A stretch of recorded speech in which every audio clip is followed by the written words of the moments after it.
Olá pessoal, muito bem-vindo a mais um SPN TV News aqui pela RPTV, canal 8 da NET de Americana para mais 9 cidades aqui da nossa região. Hoje, sexta-feira, estamos ao vivo aqui dos estúdios da RPTV, de um dos bairros mais bonitos da cidade americana, aqui no bairro Girassol, e sempre com um convidado especial. Hoje tenho o prazer de receber aqui o Dr. Eduardo Busolin Barbosa. Vamos falar sobre glaucoma, já que estamos na Semana Mundial de Combate ao Glaucoma. Bom dia, doutor, tudo bem? Bom dia, Marlon, tudo bem? Bom dia, espectadores da RPTV. Conversar um pouquinho sobre alguns temas aí hoje. Antes de ir direto ao assunto, como sempre, eu convido o pessoal que vem aqui, doutor, para falar a respeito dos temas do nosso dia a dia. Em primeiro lugar, vou insistir sempre que esse é um ano importante, um ano que, de repente, teremos aí a possibilidade de fazer a mudança que esse país merece através do voto. Vamos ver se vai ter candidato para isso. Por enquanto é difícil, né? A gente não sabe, pelo menos a presidência da República não apareceu ainda. Espero que não apareça também. Salvador da Pátria não é da sua época, mas o último que nós tivemos foi o Collor, né? E a gente sabe o que aconteceu com a gente. Mas a gente sabe que temos aí o poder, por exemplo, para mudar deputado estadual, deputado federal, senador, inclusive, governador do estado de São Paulo, já que estamos aqui no estado mais rico da federação, a locomotiva do Brasil, e também a presidência da República. Temos aí vários sites, vários aplicativos na internet, onde você pode fazer aí a averiguação da vida pregressa do seu possível candidato, para você saber exatamente quem é o seu candidato, o que ele fez, o que ele não fez, se ele está envolvido, se ele não está envolvido. Ou seja, você pode, através do seu voto e através da sua consciência e através da internet, fazer uma pesquisa e saber valorizar muito o seu voto. Esse é o ano de 2018, vou falar aqui até no dia da eleição nesse tema. Concorda? Com certeza. Com certeza, acho porque que esse tema não adianta reclamar depois que está feito, né? A gente está num período complicado da nossa história democrática jovem, né? Tem muita coisa acontecendo e tem que estar todo mundo atento, com certeza. Todo mundo atento, a gente vê. Bom, eu estou aqui com o tema, aliás, ontem pela manhã, nosso jornal aqui na Rádio Notícia de Americana começa agora às 6h30 da manhã. Desde cedo falamos a respeito aí da Marielle Franco. Estamos aqui pela internet também, Jornal O Globo Rio de Janeiro, você pode ver as principais manchetes. Pode colocar para a gente, por favor, aí, Léo. Principal manchete do Jornal O Globo, só para a gente estar passando, tá? Tá aí, Marielle Franco, o que se sabe até agora sobre a morte da vereadora. Depois a gente vai aí na questão. A Folha de São Paulo destaca aqui, assassinato de vereadora do Rio pressiona interventores. Tá vendo? Todas as manchetes. O Estado de São Paulo fala também, assassinato de Marielle é um desafio para a intervenção federal no Rio de Janeiro. Temos aqui o portal G1 de Notícias, portal da Globo. Se ele abrir, der uma força pra gente, que tá assim, né? Mas deu certo aqui. Outro carro pode ter dado cobertura aos assassinos de Marielle Franco. Até aí todo mundo viu, pode voltar para cá por favor, todo mundo viu que a principal manchete é a respeito da vereadora Marielle, que era do PSOL. Até aí vamos fazer uma outra colocação, quero ver se o senhor concorda ou se o senhor discorda, né? A Marielle foi assassinada, obviamente, a mando.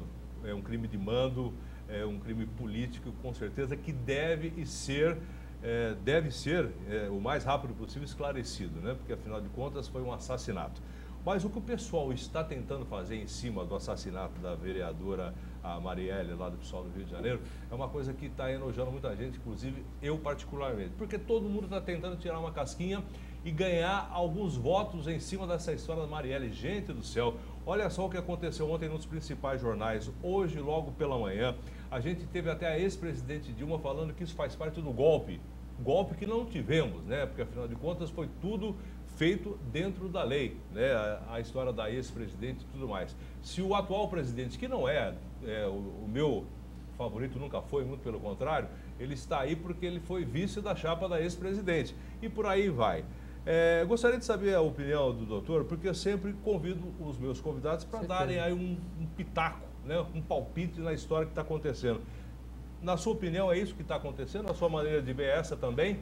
Magrão, é o seguinte, a gente tem, como eu disse, uma história democrática muito jovem. Muito recente.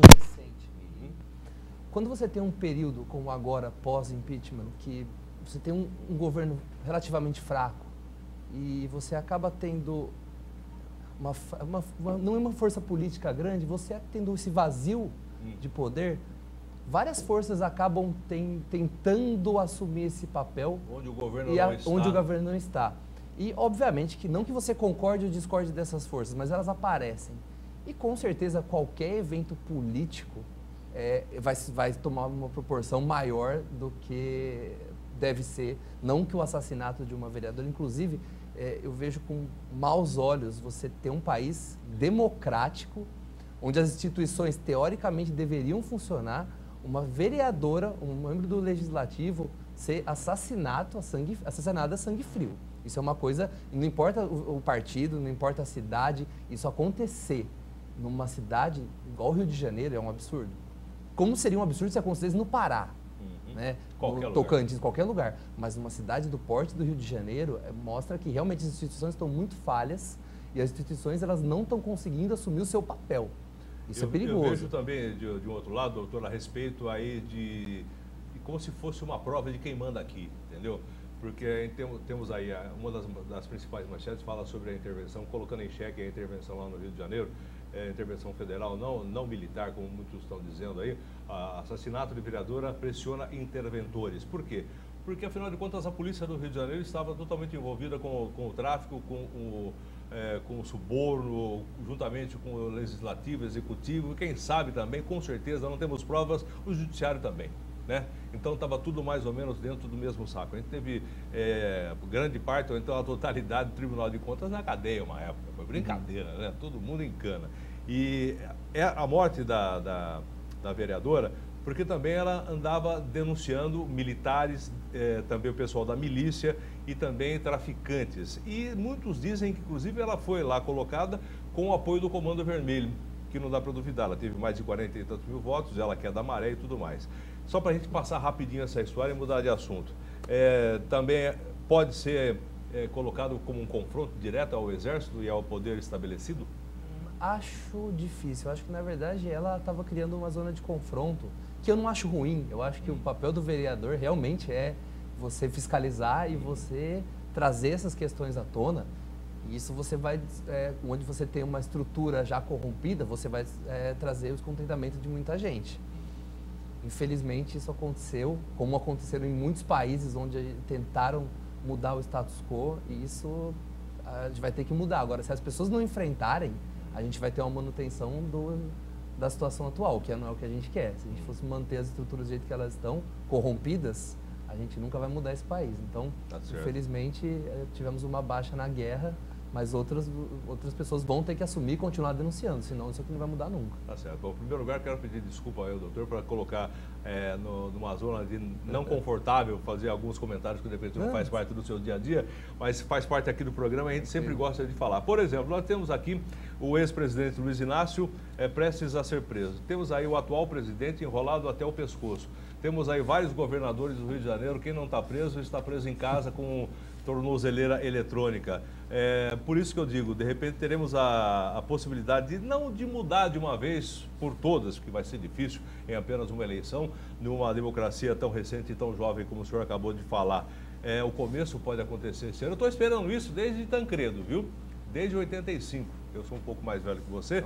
E eu estava esperando acontecer com Tancredo e de presente recebemos um Sarney. Olha que beleza. Isso tem que acontecer pela urna, até porque se a gente assumir a possibilidade disso não acontecer pela urna, a gente vai estar tomando opções não democráticas. O que eu acho que em 2018 no nosso país não faz muito sentido você apoiar opções não democráticas. Temos que tentar fortalecer as instituições e fazer com que as instituições funcionem e que através do voto a gente consiga mudar isso. Tá certo. Mas está difícil.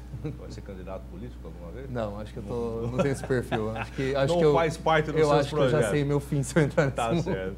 Bom, agora vamos falar daquilo que de repente o doutor sabe falar melhor. Semana Mundial de Combate ao Glaucoma. Há quanto tempo acontece essa semana? Isso é uma semana que as sociedades de glaucoma ao redor do mundo têm tentado pegar, né? Inclusive, acho que foi do ano de 2016, eles conseguiram até mudar a cor do Cristo Redentor lá no Rio de Janeiro para chamar a atenção. É uma coisa que vem acontecendo porque o glaucoma é uma doença muito importante no campo da oftalmologia. Ela tem implicações de saúde pública muito grandes e muitas vezes ela é negligenciada, não só pelos oftalmologistas, mas pelos médicos em geral. Um pouco por desconhecimento, né? E um pouco também pelo fato de ser uma doença silenciosa. O glaucoma não tem sintoma. O glaucoma não vai dar dor, o glaucoma não vai deixar o olho vermelho, não vai piorar a visão, não vai fazer absolutamente nada. Quando a pessoa sentir alguma coisa, o glaucoma já está extremamente avançado e irreversível. Né? Então, assim, apesar de ser irreversível em todas as etapas, mas se você fizer o diagnóstico tardio, a pessoa já está praticamente sem a visão. Deixa eu só colocar aqui para o pessoal de casa. O glaucoma é uma doença silenciosa, que depois de diagnosticado não tem cura. Exato. Em qualquer fase, tanto no começo como no final. Exatamente. E que a pessoa tem que fazer, doutor, para de repente... Vamos começar a pergunta de uma outra maneira.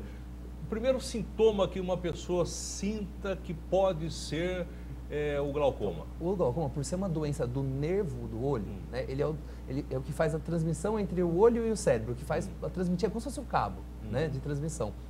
É uma doença completamente silenciosa, não existe nenhum sinal de perda, não existe. Porque é uma perda progressiva e lenta. Vão demorar anos para a pessoa sentir alguma coisa. E quando ela sentir a perda do campo visual, quando ela perceber, isso já é extremamente avançado, já é estágio praticamente final, que aí não tem muita volta. Eu tenho algumas fotos, gostaria das fotos. O senhor pode comentar, por favor, essa foto, o que significa? É só mostrando pra gente que o glaucoma ele está muito relacionado com a elevação da pressão intraocular. Muita gente fala que o glaucoma é elevação da pressão, mas não é verdade. A gente tem tipos de glaucoma que são com a pressão normal, e também a gente tem casos de hipertensão ocular, onde você tem um aumento da pressão sem efetivamente ter a lesão do nervo. Então, mas é um fator de risco, é um fator que está muito relacionado e que a gente tem que ficar ligado. E essa pressão intraocular é diferente da pressão do corpo. Você não vai conseguir medir numa farmácia, no pronto-socorro. Somente numa consulta oftalmológica que a gente vai conseguir fazer essa aferição e vai poder falar. Vou deixar claro, então a pressão ocular não tem nada a ver com a pressão arterial. Não. A pressão ocular é uma coisa, a pressão arterial é outra coisa. Volta um pouquinho de novo naquela foto que eu vou fazer uma pergunta. Por exemplo, primeira foto, de cima para baixo, é um olho saudável. Certo. Está tudo certo com ele. A do meio, quando já tem um glaucoma ali. Esse aqui é um tipo de glaucoma, na verdade, que está mostrando que o fluxo do líquido dentro do olho, ele está passando, mas ele não está conseguindo ser escoado. Né? Um dos mecanismos de aumento de pressão é isso. Você produz o líquido, mas você não consegue drenar. Então, isso você aumenta a proporção de líquido dentro do olho e a pressão aumenta. Pode ter também um aumento da produção do aquoso, desse líquido. Sim. E aí você não tem como drenar o suficiente. Né? Então é como se fosse um balanço entre o produzido e o escoado. Se de alguma forma você está diminuindo a retirada ou aumentando a entrada, isso vai aumentar a pressão. Visualmente não tem como ver, por exemplo, assim, o olho esbugalhado, não tem nada a ver com isso. Não tem nada a ver com isso. Só estou fazendo pergunta. Sim, com certeza. E essa de baixo, a última? Só mostrando exatamente que a pressão do olho vai se estender não só pela parte da frente do olho, mas por toda a cavidade, também. É ali que fica o nervo, é ali que vai ter a efetiva lesão do nervo. É tipo uma pressão que exerce sobre o nervo óptico. E aí que começa, é que termina com a falta, exato. Acabou a visão, ficou cego. Isso. E isso a longo prazo. Assim, um paciente que vai desenvolver glaucoma as formas mais comuns, vai desenvolver depois dos 40 anos, depois dos 50 anos. É mais comum, principalmente em 60 anos. Com o aumento pra você ter uma ideia, uma pessoa de 40, 50 anos vai ter mais ou menos 2% de chance de evoluir para ter glaucoma. Com 40 anos? Com 40 anos. 2% de chance. Com 70 anos, isso já sobe para 5%. Com pessoas que a gente pega na rua, aleatoriamente. Né? Então, assim, com o envelhecimento da população, a gente tem tido cada vez mais diagnósticos. Porém, essa pessoa de 70 anos que a gente faz o diagnóstico, ela provavelmente já tem sinais de glaucoma no olho dela desde os 40. Então, se a gente tivesse começado a tratar isso aos 40, ela não teria evoluído para uma forma grave. Ele não tem cura, mas ele é muito tratável. É isso que essa é a pergunta. Por exemplo, um cara de repente foi fazer lá uma consulta médica, porque estou querendo um óculos, de repente é detectado um glaucoma. No comecinho, ele tem condição de ser tratável e que pare por ali, que não desenvolva? Com certeza. Hoje em dia até a gente tem uma evolução muito grande das técnicas, não só das medicações, mas de técnicas cirúrgicas, que a gente consegue frear o processo e parar onde é que está. Né? Mas se a gente mas parar sim. Tá certo. E detecção precoce é fundamental nesse caso. É lógico que de repente a gente vamos falar que eu estou advogando em causa própria, ou você advogando em causa própria, no caso, as pessoas normais que de repente não tem nenhum sintoma, nem difícil a pessoa que de repente não tem que usar óculos. Eu nunca tive que usar, chegou uma certa época tive que usar, né? Não tem por onde. tem que fazer uma consulta de quanto em quanto tempo, mesmo que não esteja sentindo nada. A gente vai para o rápido intervalo daqui a pouquinho, só gostaria dessa pergunta agora. A gente preconiza que seja feita uma visita anual ao oftalmologista. Uma vez por ano, pelo menos. Não só para a gente detectar o óculos em si, a troca do óculos, mas porque tem muitos problemas de visão que só o oftalmologista consegue detectar. Não só o glaucoma, mas alterações de fundo de olho relacionadas à hipertensão, relacionadas ao diabetes. A gente consegue detectar e, inclusive, consegue ajudar, por exemplo, o endocrinologista a mudar o tratamento do diabetes pelo fundo de olho. Então, é muito importante que as pessoas se conscientizem e vão ao oftalmologista, né? Também conscientizar os médicos que a consulta deve ser completa. Não basta ir trocar o óculos e liberar o paciente, tem que fazer uma consulta completa. Tá. A gente vai para o rápido intervalo comercial. Na sequência, gente, vou estar falando aqui com o doutor, já estou falando, mas vou falar sobre o mesmo assunto, mas com outras perguntas. Gostaria que você ficasse por aí, porque a gente vai saber o que é realmente o glaucoma, as causas do glaucoma, sinais, fatores de risco, enfim, daqui a pouquinho, depois do intervalo comercial, aqui no SPN TV News.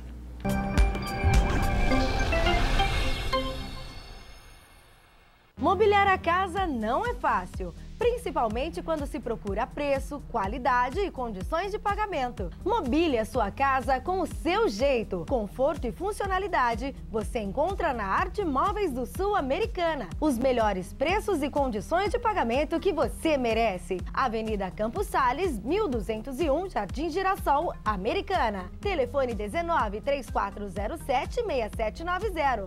Na hora de mobiliar o seu lar, visite Arte Móveis do Sul Americana. Argentim Palace Hotel. Somos uma empresa hoteleira que oferece atendimento personalizado aos clientes, reunindo conforto, requinte, modernidade e segurança. Suítes bem equipadas, quartos conjugados, apartamento térreo adaptado para portadores de necessidades especiais, completo café da manhã, finais de semanas com tarifas diferenciadas. Avenida da Saúde, 561, Nossa Senhora de Fátima, Americana. Telefone 19-3621-7820 ou 3621-7833. www.argentimpalacehotel.com.br. Pesqueiro Feltrin, há mais de 5 anos com as melhores opções da nossa região.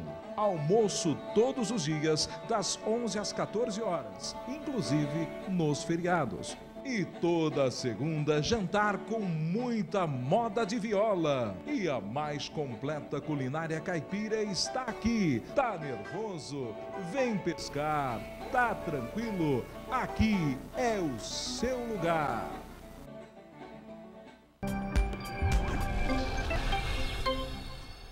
Ok, estamos de volta aqui pela RPTV, canal 8 da NET, com o SPN TV News. Estou falando com o doutor Eduardo Busolim Barbosa.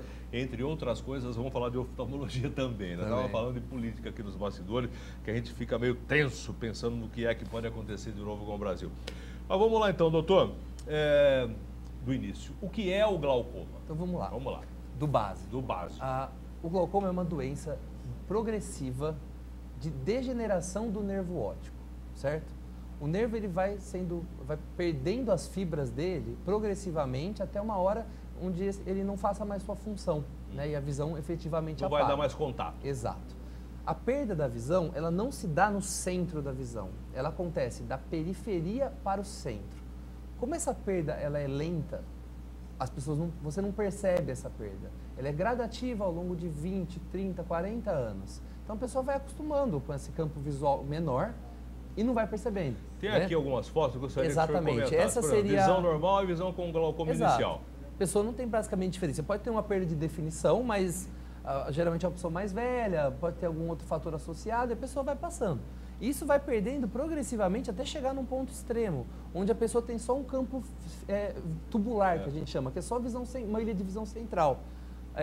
Porém, essa visão central, ela continua boa. Por exemplo, essa aqui ela representa muito bem, porque você tem a visão normal, depois a visão lateral, ela vem se fechando. Como se fosse um foco concentrado e você vai perdendo totalmente a visão lateral, vai ficando só com aquele pontinho no meio que é o quadro 4. Né? Isso. Agora, quando você tem essa visão do 4, é tão progressiva que a pessoa continua fazendo as atividades dela. Por exemplo, se uma pessoa com essa visão... Dirige? Exatamente. Se ela for renovar a carta, ela passa. Passa? Passa. Porque você está pedindo que ela enxergue as letras no centro.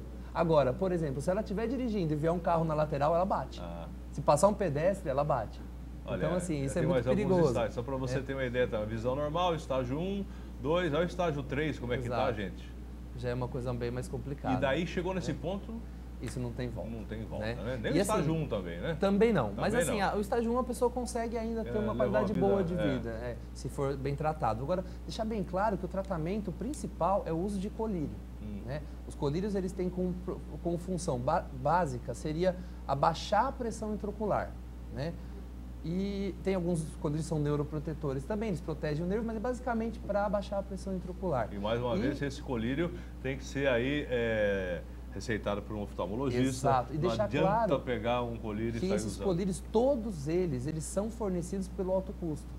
Então, mesmo um paciente que não tem convênio, paga consulta particular, não tem acesso, não está no SUS, ele pode pegar esse colírio pelo Sistema Único de Saúde no alto custo. Porque são colírios caros, não é um tratamento barato, até porque você não vai fazer um tratamento e parar, isso é para o resto da vida. Né? Então, todos esses colírios conseguem no Sistema Único de Saúde, então ele é acessível para todos. Já que você falou em Sistema Único de Saúde, como está o Sistema Único de Saúde, o SUS, com médicos e esse tipo de consulta para detectar o glaucoma? Olha, o glaucoma, ele realmente tem uma política nacional forte. Então, os pacientes que já têm glaucoma e já estão inseridos em algum programa, por exemplo, de alguma universidade ou de alguma cidade, eles realmente têm consultas constantes e fazem consulta a cada 3 meses, renovam as receitas, pegam o colírio e isso realmente funciona muito bem. Quem já está. Quem já está. E quem não o problema é chegar. Porque hoje, se você passar num posto de saúde e pedir uma consulta com um oftalmologista, vai demorar alguns anos. Alguns anos? Eu acho que deve estar por aí. Né? Se você chegar, por exemplo, na universidade para precisar de uma consulta de referência, sem ser urgência, demora bastante. Tá vendo? Né? A base está nas cidades. A gente não pode usar a referência como base do tratamento. A base está no posto de saúde, está na cidade. As cidades têm que resolver seus problemas. Tá certo. Bom, seguindo aqui, doutor, nas perguntas, o que é que causa o glaucoma? Tem alguma parte genética ou é uma coisa do dia a dia da vida normal das pessoas? A primeira coisa é deixar claro que o glaucoma tem sim um fator genético importante. Tem. Né? Tem um pessoal que trabalha bastante com pesquisa em genética em glaucoma, tem alguns genes já detectados, mas o que a gente sabe é que parentes de primeiro grau têm uma relação forte. Vamos assim para deixar bem simples, né? Pai e filho. Pai e mãe tem glaucoma, filho grande chance de ter. Então, você tem que puxar para um exame mais precoce para detecção. Indivíduos negros não se sabem por que tem de 6 a 8 vezes mais chance de desenvolver glaucoma. Mais chance? Mais chance. Né? Não se sabe por que, deve ter algum fator genético provavelmente incluído, mas até hoje não se sabe. Diabéticos tem maior chance também, indivíduos maiores de 60 anos, como eu falei, mais velhos têm também maior chance. Algumas drogas, como por exemplo o uso crônico de corticoides, pacientes que fazem uso não só de medicação comprimido, mas tópico também, colírio para algumas inflamações crônicas com corticoide, também tendem a evoluir para o glaucoma mais rápido. Né? Então, assim, é uma doença que é detectável e é prevenível. Então, a gente tem que ficar em cima, bater sempre na tecla da detecção precoce e da prevenção. O tratamento, ele é eficaz, mas a gente não consegue regredir. Então, a detecção precoce é o principal ponto mesmo. Tá certo. Eu tenho algumas fotos aí, inclusive aquelas duas que você colocou no comecinho, Leonardo, por favor, essas aí. Explica pra gente. Essa foto é legal, porque assim, na foto da esquerda, você tem um nervo normal. Se você olhar, ele tem um aspecto alaranjado, que no meio dele ele tem um aspecto um pouco mais branquiçado. Isso a gente chama de escavação. A escavação é uma área do nervo onde você não tem fibra nervosa, tá? É basicamente uma área que ela é afundada.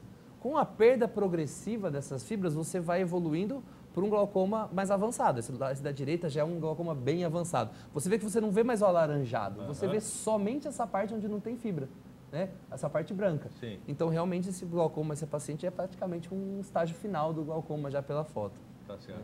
E essa aí, doutor? Bom, essa é só a mesma imagem, basicamente ampliada, onde você vê que realmente você não vê o alaranjado. O alaranjado é só um fininho na periferia. Essa parte esbranquiçada você não tem mais fibra nervosa. Esse paciente já praticamente cego pelo glaucoma. Pergunta que não deve ter nada a ver, mas vou fazer. Com essa história da tecnologia, celulares, laptops, esse tipo de coisa, tem alguma coisa a ver com isso? Não, aumentar não. ou... Com o glaucoma a gente não tem nenhuma relação, não. Pode ter uma outra relação com outras outras doenças, coisas, mas com o glaucoma não temos nenhuma relação. Volta naquela foto, por favor, na última que você colocou aí, Leonardo, para a gente mostrar. Exatamente, e aí? Esse aí é um vídeo, na verdade, é o vídeo. que vamos mostrando, a gente faz um exame, né, dilatando a pupila. O que a gente vê quando dilata a pupila? Seria basicamente isso.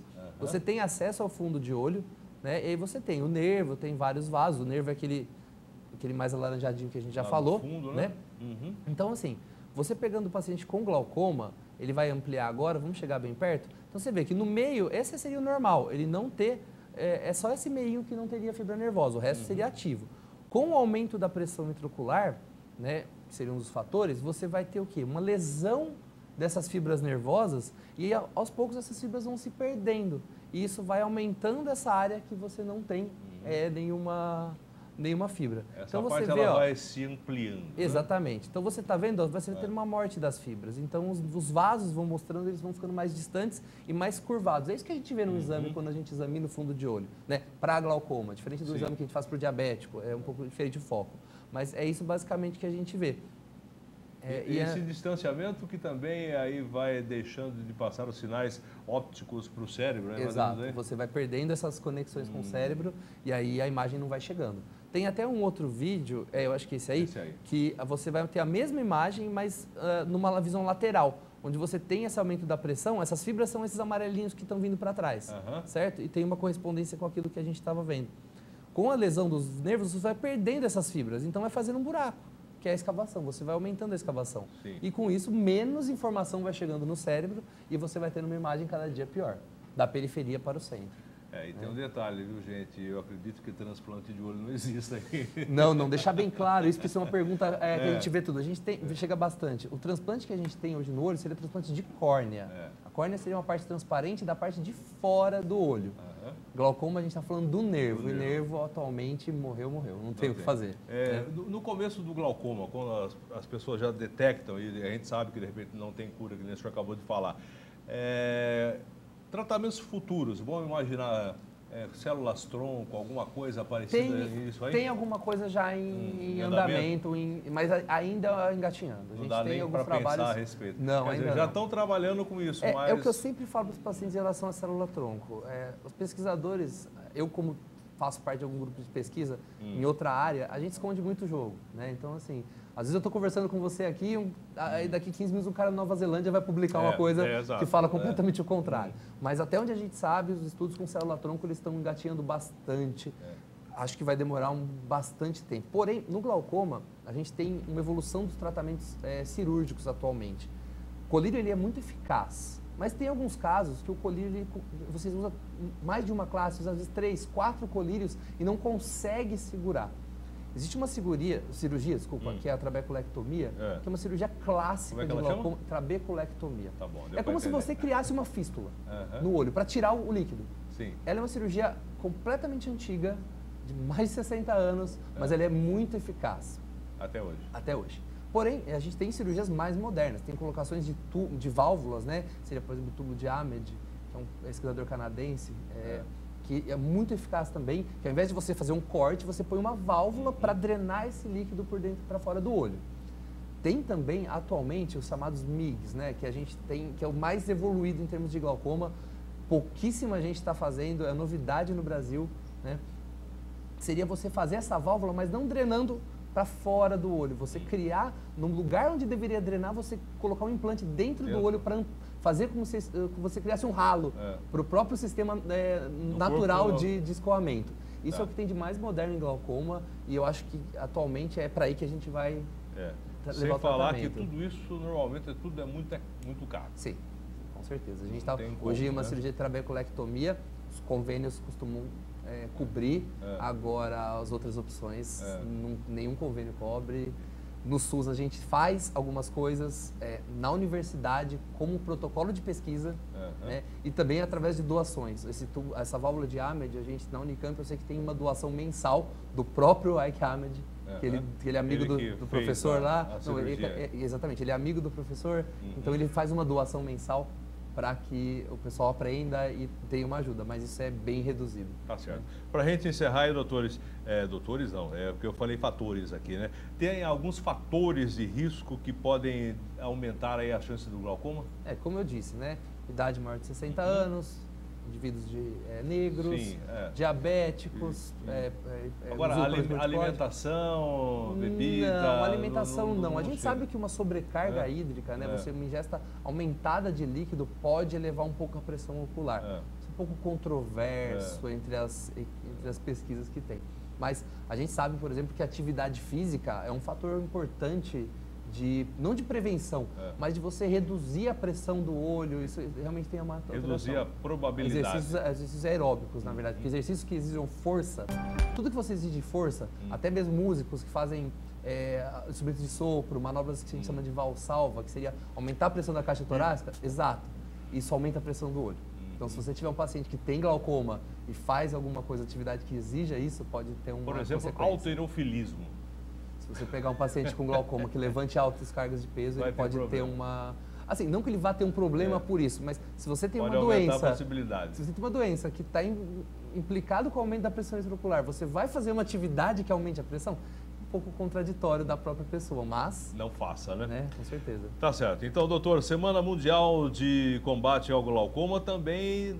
Existe o Dia Nacional, por que a diferença? Não, é o Dia Nacional da Sociedade Brasileira de Glaucoma, é celebrado em maio, e é mais para a gente continuar batendo na tecla do exame oftalmológico, e sempre oftalmologista, a gente está aí para tentar ajudar vocês e tentar prevenir as doenças oculares o mais cedo possível. Tá certo. Qualquer informação é só entrar no site da Vision Oftalmologia, é isso? Exato, a gente tem o nosso site, depois o pessoal coloca lá, www.visionoftalmologia.com.br. Procurar nas redes sociais também, Eduardo Barbosa, a gente tem o Instagram, tem o Facebook é aberto, pode entrar, pode mandar mensagem.